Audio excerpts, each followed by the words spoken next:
Rewilding Pawpaw in Michigan. Hello, I'm Connie Barlow. Today is May 11th, 2026, and this is the first installment in 2026 of my Pawpaw video series on YouTube pertaining to southern Michigan. This is the northernmost part of the native pawpaw, Asimina triloba, of its native range. Now, the first episode in this series, back in 2021, was called, Is This an Old Growth Pawpaw Patch? And it was recorded in a preserve along the Saline River in Michigan. That's a little bit southwest of here. In 2023, I had a second video in this series, and this one was titled, Citizen Science Discovers Pawpaw Pollinators in Michigan.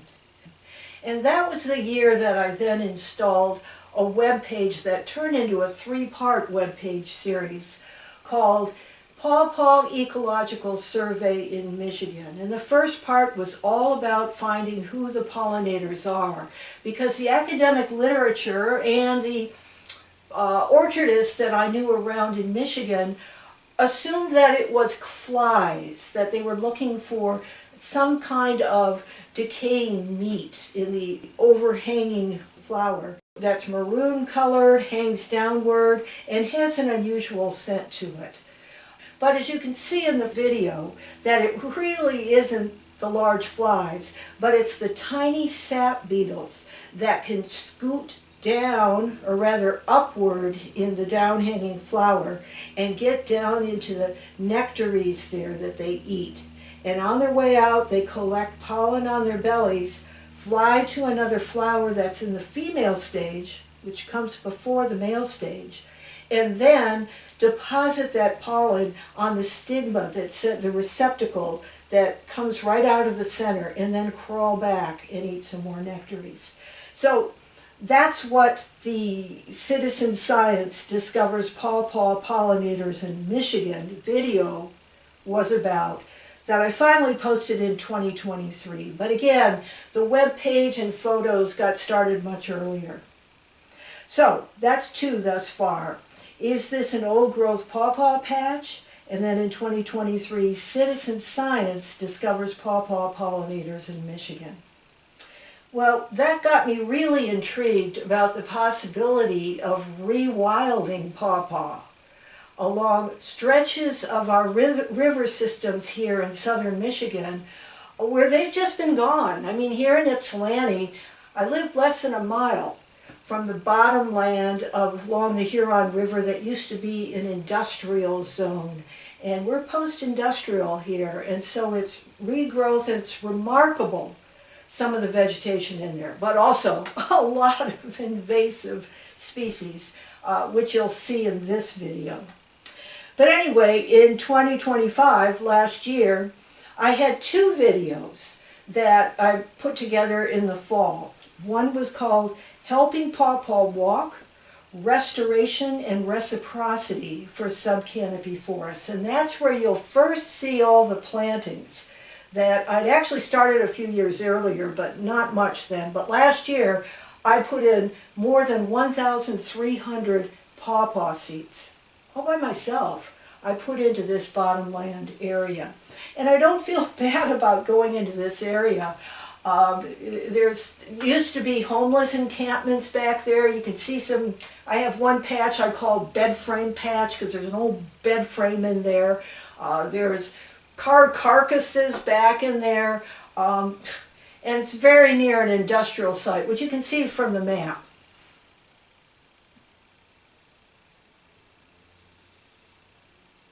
So Helping Pawpaw Walk, Restoration and Reciprocity for Subcanopy Forests. The reciprocity term I've gotten from primarily from reading and watching on video Robin Wall Kimmerer, a Potawatomi botanist about my age who's published books including Braiding Sweetgrass. It was on the New York Times bestseller list. But I'm learning Indigenous values and the importance of the Indigenous kinship relationship.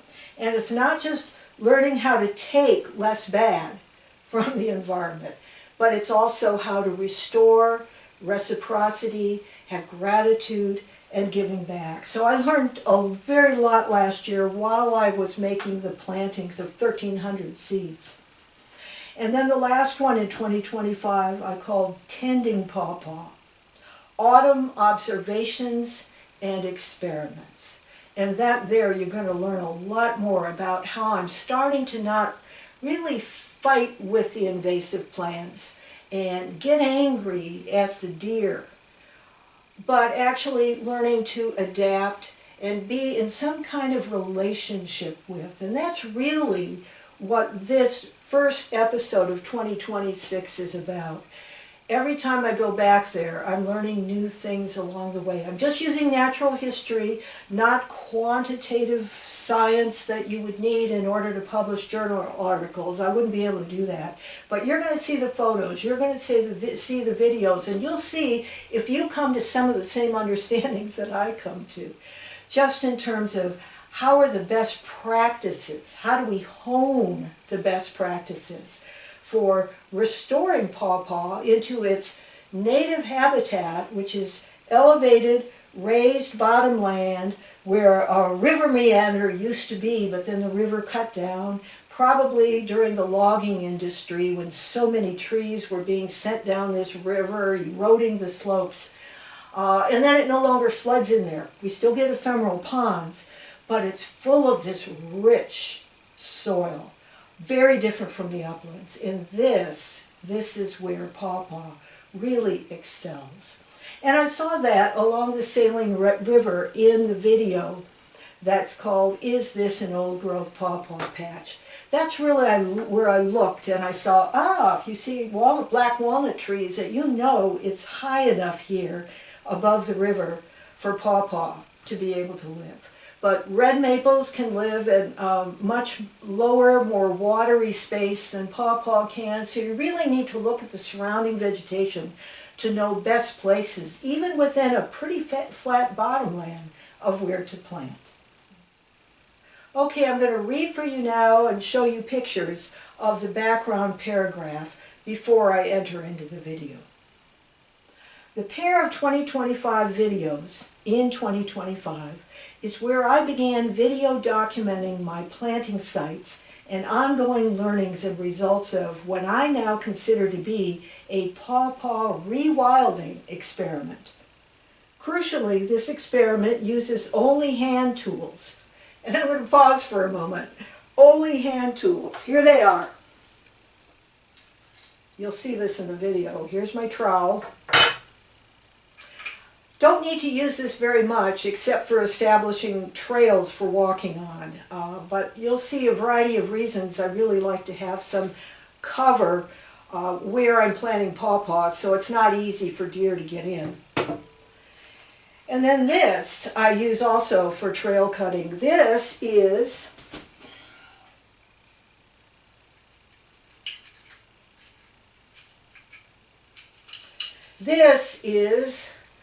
a folding handsaw. And this I used for the first time, you'll see in this video, for actually, rather than planting with an anticipation of pawpaw, just simply overgrowing the tall privet and ultimately perhaps even overgrowing the AMUR honeysuckle. But actually going in there and cutting some tall privet in order to open up sunlight, get the pawpaw right in there and give them a head start on heading upward. Because again, let me put these away, but while I'm talking, again, this is old lady style, this is hand tool style, and what I'm modeling here is a minimalist approach to ecological restoration. This is not about herbicides, this is not about chainsaws, this is not about burning, and a lot of those kinds of practices you have to keep coming back anyway. So what I'm doing is getting things established, and I'm 74 years old, I'm not going to be able to carry this through. But I'm hoping that this will inspire other people that instead of visiting gyms, head out into the woods and do this kind of effort of of putting in the pawpaws and pulling out the privets. You get a lot of good exercise there. And watching over what I've done, and as the pawpaw comes up, pulling a little bit more of the privet, giving them an opportunity to not have root competition. Okay, so let me go back to the paragraph here. Crucially, this experiment uses only hand tools and is carried out almost entirely by just one old lady. Especially because I tire easily and begin to faint in summer heat. That's just a matter of getting old. I've also been helped tremendously by a couple of neighbors who occasionally give me a ride there or back. A couple of neighbors, it's just so important to have help. And this, after my husband died in 2023, so that's 2.5 years ago, I've chosen to simplify my life, vastly scale down what my expenditures are, and staying here in this one-bedroom rental apartment. He and I lived in a van for 18 years, so this feels like a castle to me. But still, being able to afford this on one Social Security check, I have scaled down tremendously. And that means that I don't have a car. And I don't say I'm carless. I'm car-free. And therefore, occasionally I do need a neighbor, even though it's less than a mile for me to get there to the forest along Highland Cemetery, right down in the river area. It really takes the energy out of me for being able to do the work, and walking back on a sidewalk all the way home after hours of effort there is often really difficult. Anyway, I digress. As I mentioned, the location is less than a mile walk from my home, and this is in Depot Town part of the downtown of Ypsilanti, Michigan, which is post-industrial. This is where B-52 bombers were built for World War II within the established car factories where everything went to World War II equipment building for a while. And then it went back to cars, and then in the 80s things really got depressed here for a variety of reasons. So you'll see that on the map, that this is an old meander along the east side of the Huron River, and it just goes downhill from Highland Cemetery, which is an upland area.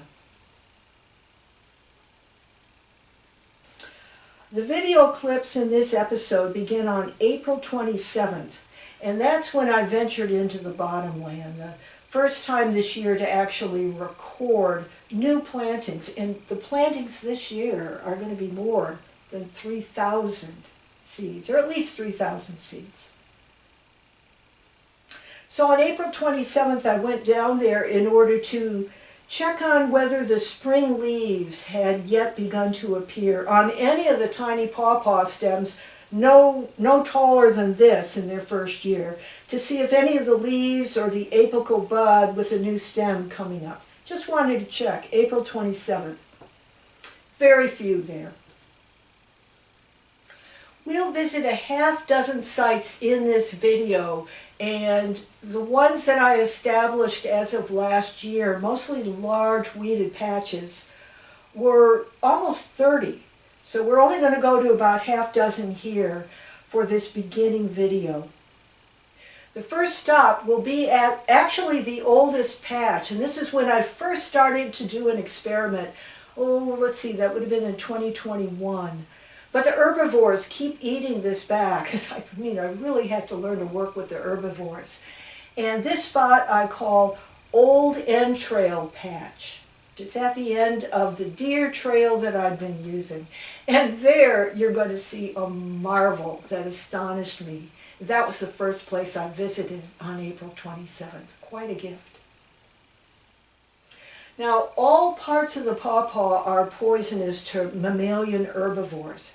That means the stem, the leaves, the seed, the root, but not the fruit, okay? The seeds are very poisonous, everything else is poisonous. But the trouble is that when you're dealing with smart mammals, they haven't seen this plant down there before. And they go, what's this? They're curious about that. And then when they have young the next year, the young are curious about it. So they're always going to be sampling. And when the stem is very young and vulnerable, all it takes is one little snip and down it goes. Now if the snip happens late enough in the summer, so photosynthesis has been able to put a lot of sugars into the roots for storage, then they can come back in the spring. But if that snipping happens earlier in the summer, they're done. And that's why I have to plant many pawpaw seeds together. Not exactly together, but in the same area. So a vole, a chipmunk, a woodchuck, a rabbit, a deer will not take all of them before they recognize, ooh, this doesn't taste right. And I mean, evolution isn't stupid, okay? An animal that hasn't experienced a poisonous plant before has the ability to tell it's toxic. And so it's not like they're going to be eating a whole bunch and then having an upset stomach. No. So anyway, that's an important part of this whole series. The next location I stop at is patch 1, and that is the first patch that I planted last year.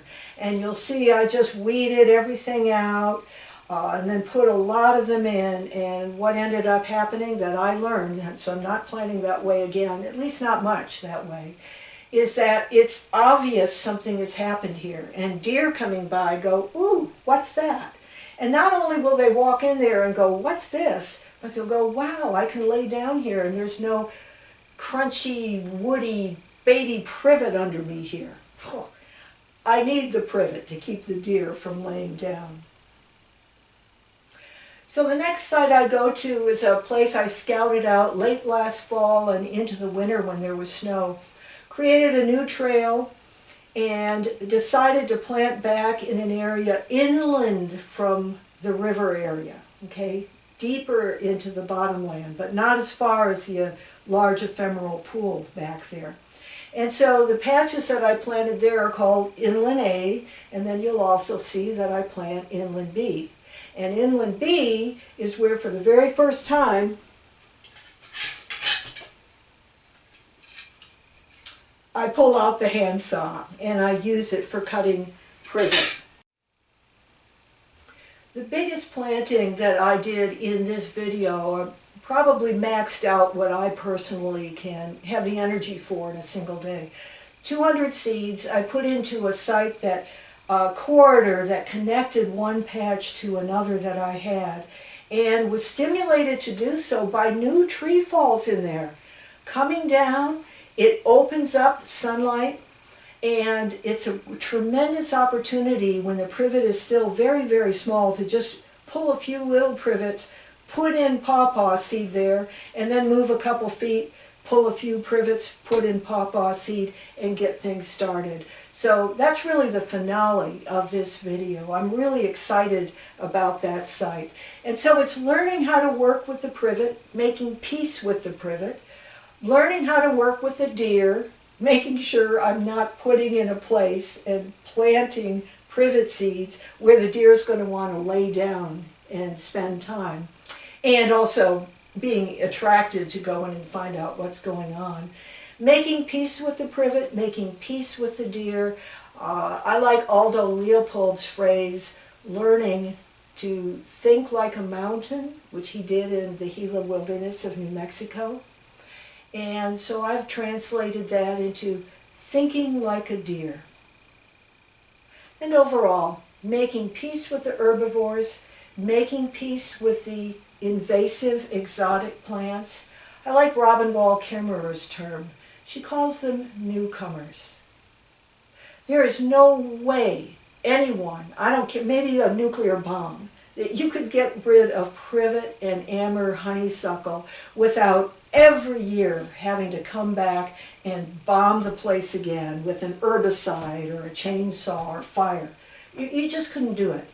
So I think as our civilization contracts, we're going to need more people like me to just step forward, no money needed, and just head on out there with hand tools and decide that's where we're going to get our exercise. And at this stage in life, that's where we can get our purpose and meaning in life, is to be involved in reciprocity with the plant world. Restoration of a minimalist kind, the old lady kind. So let's get the video started now.